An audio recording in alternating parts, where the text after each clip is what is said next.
Je suis Simon Parisot et je suis CTO chez Blank. J'ai passé 8 ans à travailler dans la tech. J'ai fondé début 2018 un startup studio qui s'appelle La Fabrique, qui est spécialisé dans la fintech. Et à La Fabrique, j'étais CTO des 5 startups qu'on a créées. Et notamment début 2019, j'ai décidé avec Paul d'aller rejoindre spécifiquement la 5e startup, Blank, qui est un projet sur lequel on travaillait depuis plusieurs mois. Les challenges technologiques pour Blank dans les prochains mois, c'est déjà et le plus important, de sortir une banque en 9 mois et from scratch. Donc ça veut dire d'être intelligent dans les choix qu'on fait entre ce qu'on fait en interne sur les choses les plus importantes et avec le plus de valeur ajoutée. Et deuxièmement, de choisir des partenaires pour les choses qui sont un peu plus standards, typiquement la fabrication des cartes, les assurances, etc.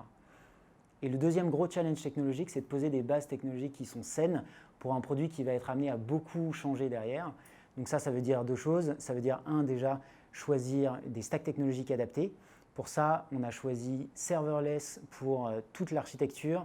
Et donc, on va utiliser des fonctions avec des langages adaptés pour chaque chose qu'on veut faire. Beaucoup de Node.js, mais on ne se prive pas de faire du Python ou d'autres choses. Et le deuxième gros choix technologique, c'est du React Native pour l'application mobile, ce qui nous permet de livrer en un temps record une application qui est de qualité sur l'essor. Les cycles de développement sont basés de façon très classique sur des sprints de 2 semaines, à la fin desquels on fait des démos. Il y a 2 points importants à noter néanmoins. Le premier, c'est qu'on base tout autour de la spécification de nos API. On travaille de façon très détaillée au début des sprints sur la spécification des API qu'on veut faire ou modifier. Comme ça permet aux développeurs front d'aller se brancher directement à la spécification et aux développeurs back de savoir très exactement ce qu'ils doivent développer et à la fin de tout le monde tester tout ça sur la base des specs rédigés. Et le deuxième point important, c'est qu'on implique toute l'équipe technique, tous les développeurs dans le métier et dans le pourquoi on fait chaque chose. Il faut que tout le monde comprenne très exactement notre métier et pourquoi on fait le produit de telle façon pour que chacun soit autonome dans les décisions à prendre derrière, dans l'implémentation de chaque fonction. Je dirais 3 choses pour convaincre un dev de rejoindre Blank.